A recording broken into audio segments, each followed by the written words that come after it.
तो इधर हम लोग पढ़ रहे थे अवकल समीकरण। क्या पढ़ रहे जी? अवकल समीकरण प्रश्नावली 9.4 सवाल नंबर 17 तक हो गए थे। सवाल नंबर 18 देखो क्या बोला, देखो ध्यान से।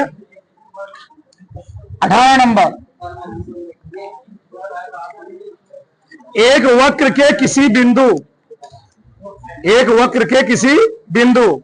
एक्स वाई पर स्पर्श रेखा की प्रवणता स्पर्श बिंदु को ठीक बिंदु -4, -3 से मिलाने वाले रेखाखंड की प्रवणता की दुगुनी है। यदि वक्र -2, 1 से गुजरता हो, इस वक्र का समीकरण ज्ञात कीजिए। देखो यार, एक वक्र के किसी बिंदु x, y पर स्पर्श रेखा की प्रवणता, जो स्पर्श रेखा की प्रवणता है, जो क्या कह रहा है पहले लिखेंगे, जो कहा कहे स्पर्श रेखा की प्रवणता, स्पर्श रेखा की प्रवणता स्पर्श बिंदु को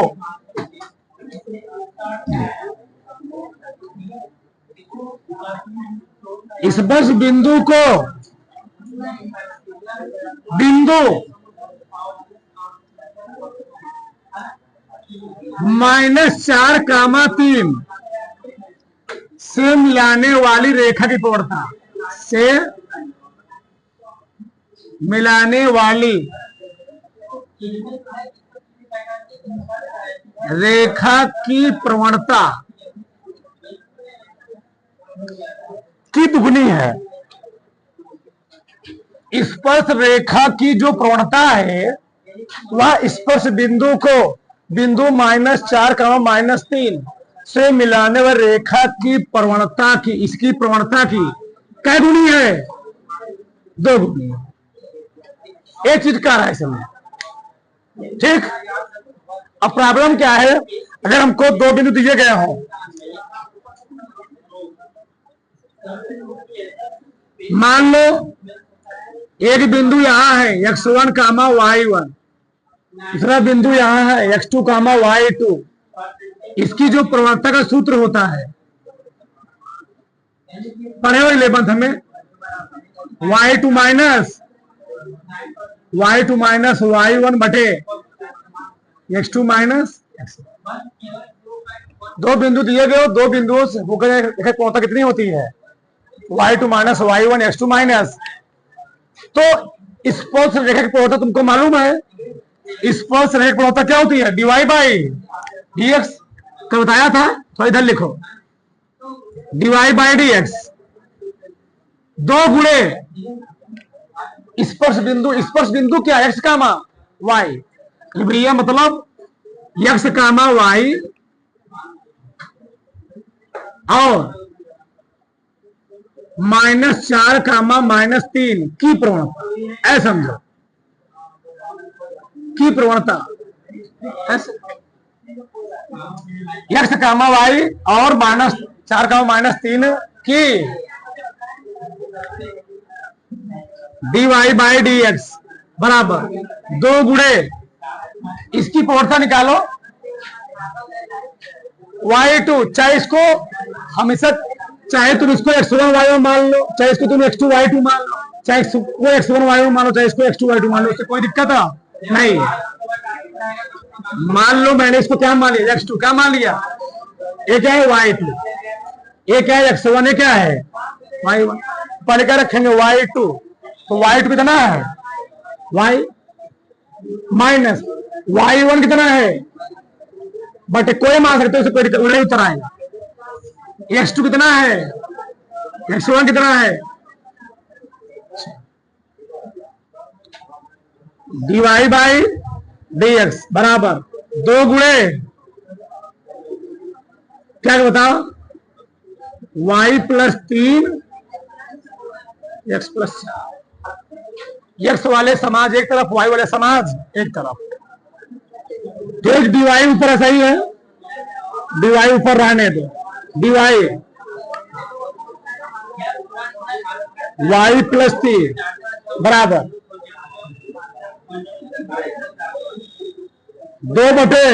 2/x+4 dx। y वाला समाज एक तरफ, x वाला समाज एक तरफ, दोनों बच्चों क्या करोगे? समाकलन। दोनों पक्षों का समाकलन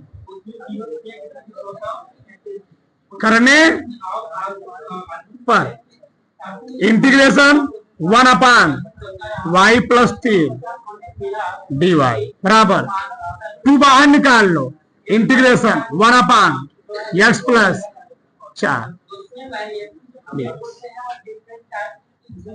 1/x का समाकलन क्या होता है? log x log y+3। 2 क्या लिखोगे?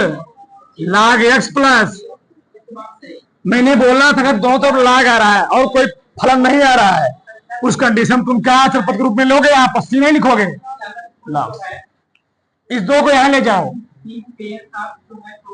तो log y+3 log x+4 power 2 plus log c log a plus log b। Formula जानते हो ना?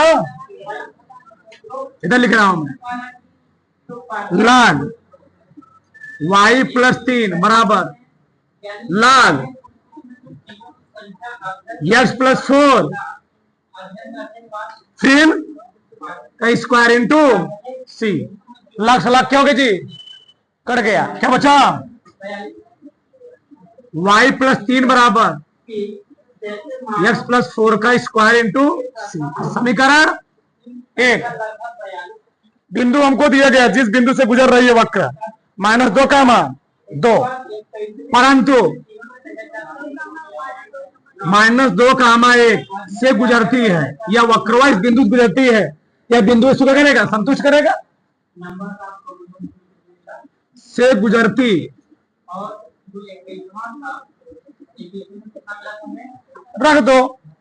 x का मान -2, y का मान कितना है? 1, y का मान 1, 1 + 3 बराबर x का मान -2 + 4 का c। 3 1 कितना? 4 आएगा, 2 दूनी इंटू सी। 4 करना, सी का मान कितना गया जी? कट गया ना? एक यहां रख दो। आंसर तुम्हारा मिल गया y+3 x+4 का स्क्वायर गुणे 1। तो ऑलरेडी आ गया y+3 x+4 का होल स्क्वायर। उधर बड़ा से ठीक। आगे देखो सवाल नंबर 19।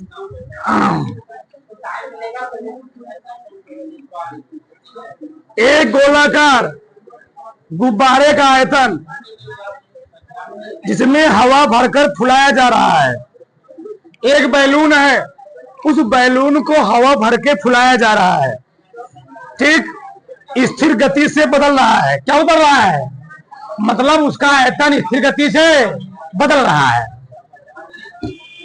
यदि प्रारंभ में इस गुब्बारे की त्रिज्या कितनी थी? यदि आरंभ में या प्रारंभ में इसकी त्रिज्या कितनी थी? 3 इकाई। और 3 सेकंड बाद त्रिज्या कितनी हो गई जी? तो भैया हवा कम रहेगा, त्रिज्या क्या कम है जी? हवा जा रही है, त्रिज्या क्या हो गई? तो 30 सेकंड बाद उस गुब्बारे की त्रिज्या ज्ञात कीजिए। 30 सेकंड के बाद देखो यार, मान लेते हैं, माना गुब्बारे का आयतन कितना है? v है।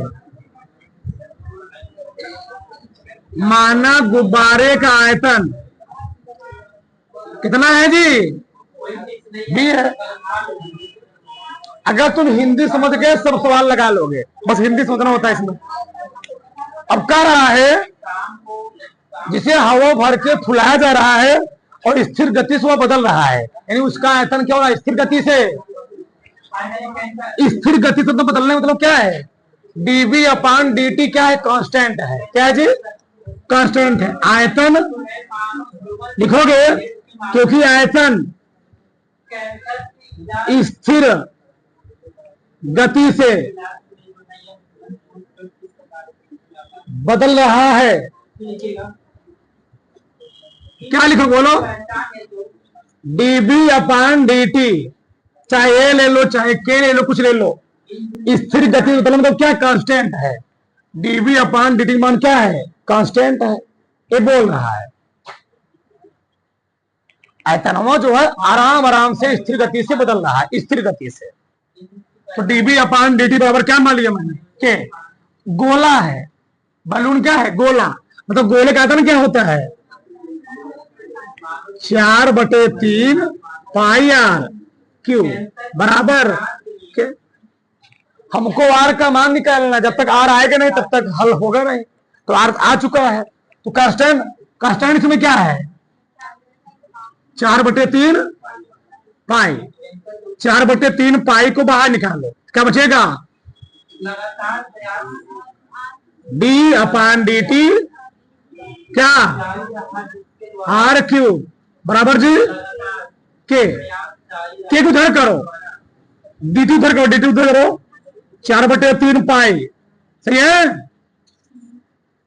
ये बताओ, नहीं अभी नहीं होगा, अभी होगा नहीं ऐसे, पहले इसका अवकलन करो, इसका टी के सापेक्ष अवकलन करो, किसके सापेक्ष, तो जब इसका टी के सापेक्ष अवकलन करो क्या आएगा,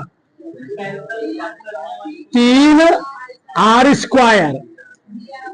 इसको तुम टी माने हो, क्या लिखोगे इसको, डी आर अपान ये चीज होता है सब पाए, इसका हम भैया अवकलन करना है, D by D x T cube है मान लो यहाँ पर, तो D by D T R cube, तो इस आर का टी के सापेक्ष अवकलन करोगे 3r², तो आर का फिक्स करोगे तो D by D T into R हो गया, बराबर क्या है।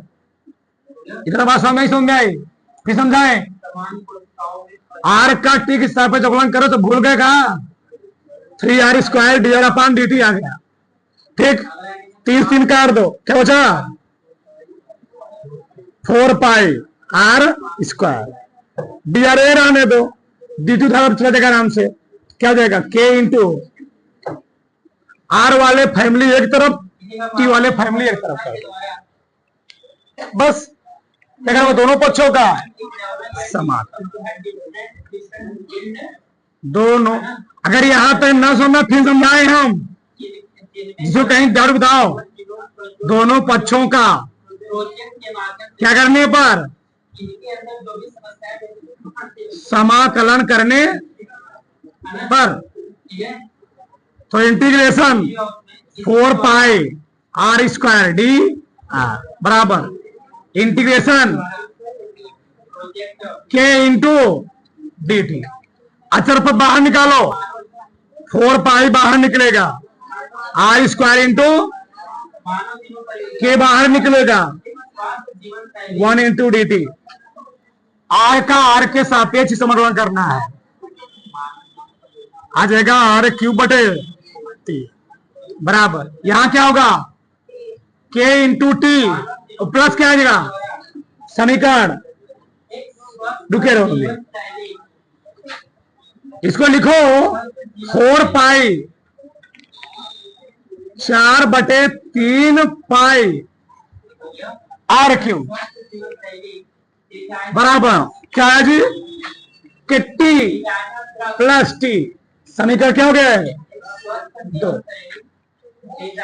इसमें 2 अन्योन आ गए, कौन कौन अन्योन है, एक टी अन्योन है, एक और अन्योन है सी, तो टी और सी दोनों को मान निकाल हमको रखना पड़ेगा, उसके लिए हमको चीज दिया गया है, देखो क्या दिया गया, पढ़ो, करा है, आरंभ में इस गुब्बारे की त्रिज्या कितनी थी, अरे भैया बलूनवा अड्डे बड्डे पिलाते हो तो गुब्बारा पहले क्या होता है, जब हवा नहीं उसकी कुछ लंबाई होती है, ठीक, 2 सेंटीमीटर 3 सेंटीमीटर 5 लंबी होती है, तो आरंभ में जब उसको फुलाया नहीं गया था, यानी कब होते जब फुलाया हवा नहीं भरा गया था, जब टी बराबर 0 था उस समय बैलून की त्रिज्या कितनी थी, आर का मान 3 था, और जब थोड़ा 3 सेकंड के बाद मतलब हमने हवा भर दिया, टाइम 3 सेकंड हो गया, तब बैलून की त्रिज्या कितनी हो चुकी है, 6 सेंटीमीटर दिया था, ये क्या है,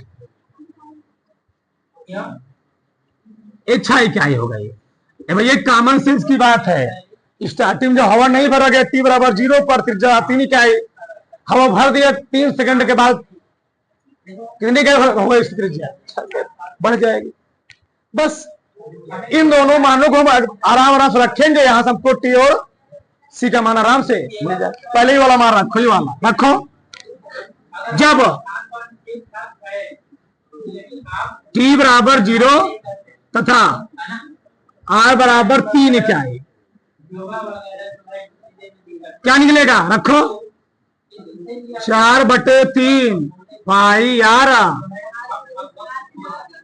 हाँ रखो आगे का 3 का क्यों बराबर के गुणे 0 प्लस, आराम आराम से रखो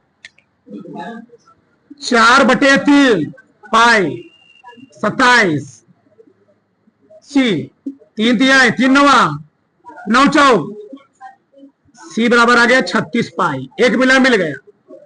समीकरण मान लो इसको 3, एक मिनट मिल चुका है, एक मिनट और निकाल लो ठेला मनो रख के। जब क्या जब टी बराबर 3 आर बराबर 6 क्या है? क्या है बोलो? 4/3 पाई आर का मान कितना है? 6 का क्यूब फिर के ठीक है मनवा, ठीक मनवा जी। हल करो 4/3 गुणे 4/3 पाई गुणे 6 गुणे 6 गुणे 6 3k प्लस सी 3 दूनी 6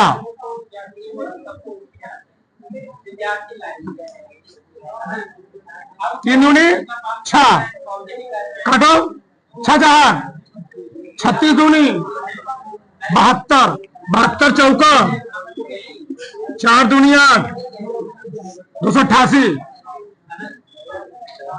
288 पाई 3k प्लस सी का मान दिया गया है। सी का मान कितना है? 36 पाई। 288 में 36 घटाओ कितना आएगा? 2 5 2 3k बराबर आ गया 252। के बराबर 252/3 3 24 3 चौके के आ गया। सी का मान आ गया, के का मान आ गया। कहां रखो समीकरण? 2 पाई भी है, पाई लगाते रहो 84 पाई। ठीक चलो समीकरण 5 4 कौन समीकरण भाई? 3 जी, ये 3 है क्या है? 4 समीकरण 3 और समीकरण 4 से सी और के का मान किसमें? समीकरण 2 में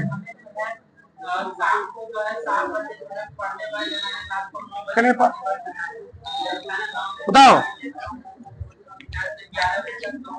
4/3 पाई आर क्यू बराबर के कितना है? 84 पाई टी। हाँ 84 पाई टी प्लस सी का मान कितना जी?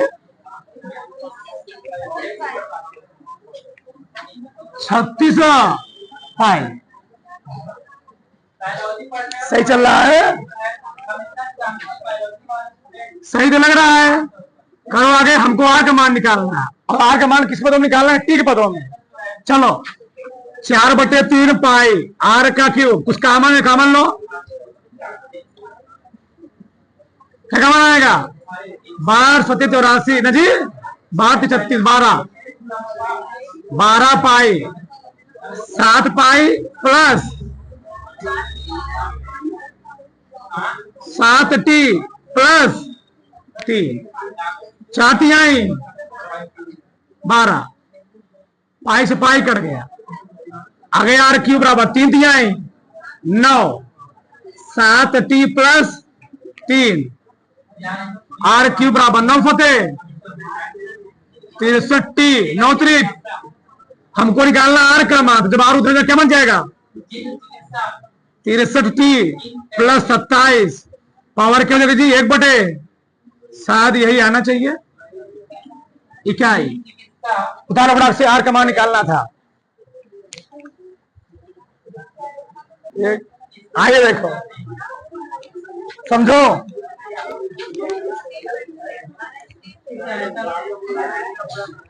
चलो आज सवाल देखो, सवाल नंबर 20। किसी बैंक में, बोलो मत, किसी बैंक में मूलधन की वृद्धि 8% वार्षिक दर से होती है। ये बताओ, मूलधन को हम लोग दिखाते किससे हैं? पी से, प्रिंसिपल। प्रिंसिपल मींस क्या होता है? मूलधन। एक माना मूलधन पी है,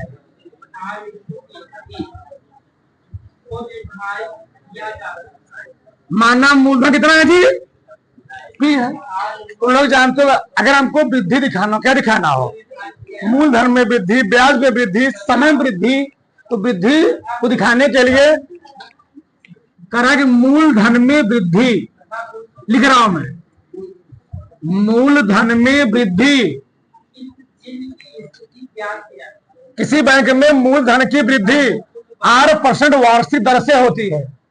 मतलब जो मूलधन में वृद्धियां है वह मूलधन की 8% वार्षिक दर से हो रही है। ये होता है, मतलब जो मूलधन में बढ़ोतरी हो रही है, इंक्रीजमेंट हो रही है। अब मूलधन में बढ़ोतरी कैसे लिखोगे? डीपी अपान कैसे? समय के साथ होती है ना। ये मूलधन त्रिज्या के साथ बढ़ेगा, समय के साथ बढ़ेगा, समय, तो डी अपान डी टी इंटू पी। और जो मूलधन में वृद्धि हो रही है वह 8% वार्षिक हो रही है, यानी पी का मान जो है वो 8%। इसी लाइन को समझना होता है, यानी मूलधन में वृद्धि जो है वह मूलधन का क्या % है? ठीक, यानी मूलधन पी है, ये क्या है? 8%। अब यहां पर डीपी अपान क्या गई? डीटी। 8% मतलब क्या है? 8/100। पी वाला पद एक तरफ, टी वाला एक तरफ करो, क्या हो बताओ? डीपी अपान क्या? पी बराबर 8/100 इंटू, यही प्रॉब्लम होता है और कुछ नहीं होता है। मूलधन में वृद्धि मूलधन का 8% है। दोनों पक्षों का समाकलन कर दो, दोनों पक्षों का समाकलन करने पर, दोनों पक्षों का करने पर जी समाकलन करने पर क्या लिखोगे? बोलो।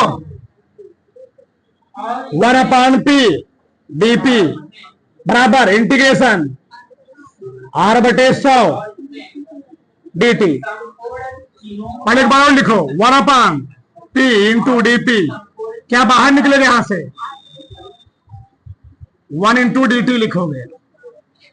1/p का p के सापेक्ष समाकलन क्या आएगा? क्या आएगा जी? log p 8/100। यहां क्या लिखोगे? p प्लस c लिखोगे ना, लाग तो लगाओगे नहीं। समीकरण 1 हो गया। समीकरण 1 हो गया। जैसे भी लगाया था वैसे लगाना है, सेम से। बस दो यहां पर अन्योन है। कौन कौन अन्योन है जी? कौन कौन अन्योन है?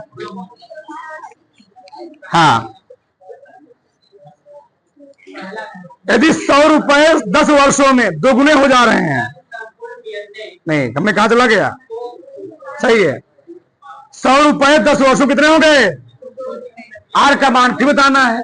यानी पहले जब पैसा तुम जमा नहीं किए थे तो टाइम कितना था? 0। उस टाइम मूल भाग कितना था जी? 100। समझे? जब तुमने बैंक में पैसा नहीं जमा किया था तो 100 रुपए थे किस टाइम पर? टी बराबर 0 पर। लेकिन कई वर्षों बाद टी कितना हो गया? वो दुगुना हो गया। दुगुना तो कितना? दुगुना मतलब कितना जी? 100 का 200 हो गया। यहाँ पर अन्योन 2 हैं, कौन कौन? टी और टी और पी का मान निकालो। पहले आपको किसका मान निकालना है? सी का मान। किसका मान निकालना है? सी का। सी का मान निकालोगे ऑटोमेटिक किसका मान मिलेगा? टी का मान मिल जाएगा आराम से। तो रखो वहां पर, जब क्या रखोगे? जब टी बराबर 0 और क्या जी? पी बराबर 100 रखो फटाक से। क्या मिले बताओ? पी के स्थान क्या रखूंगा? 100 log 100 बराबर आर बटे 100। पी कितना है? 0 प्लस सी कितना है यहाँ पर? चल log 100 क्या लिख सकते हो तुम? सी बराबर log 10 पावर 2। सी का मान कितना है जी? 2 log 10। log 10 का मान कितना होता है? 1। सी का मान कितना गया? 2 आ जाएगा। सही है? अरे भैया 2 आगे आ गया। log 10 का मान 1 होता है। 2 आ गया। रखो जब क्या? जब टी बराबर 10 और पी बराबर 200 क्या मिले? रखो इसी में रखो। क्या हो जाएगा? log पी का मान कितना है? पी का मान इस बार 200 है। log 200 बराबर आर बटे 100 गुणे पी का मान 10 प्लस सी निकल चुका है कितना? 2। सी निकला हुआ है ना 2? अरे भैया सी निकला है 2। अच्छा इसको क्या लिखोगे तुम?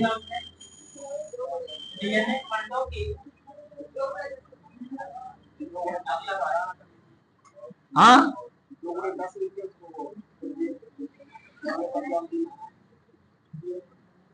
2 गुणे 10 घात 2।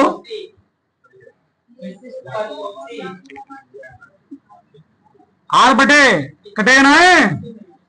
आर बटे 10 प्लस 2। इसको भी तोड़ सकते तुम। क्या लिखोगे इसको? क्या लिखोगे बताओ? log 2 plus 2 log 2। अब ये log a plus log b तो log 2 log a plus log 10 की पावर 2 आगे आ जाएगा। इतना समझदार हो गए तुम। आर बटे 10 प्लस 2 सही है? अब बताओ तो log 3 का मान कितना होता है? 1। log 2 का मान शायद दिया गया है। कितना दिया है? 0.693। इसका मान आ गया 2 प्लस आर बटे 10 प्लस 2 क्या हो गया? कट गया। कितना आ गया? आर बटे 10 बराबर 0.693। 10 से गुणा करो जी। 0.6931 गुणे 10 कितना आएगा? आर का मान 6.931% से रेट आएगा। दर है 6.931। क्या दिया है? बताओ फटाक से।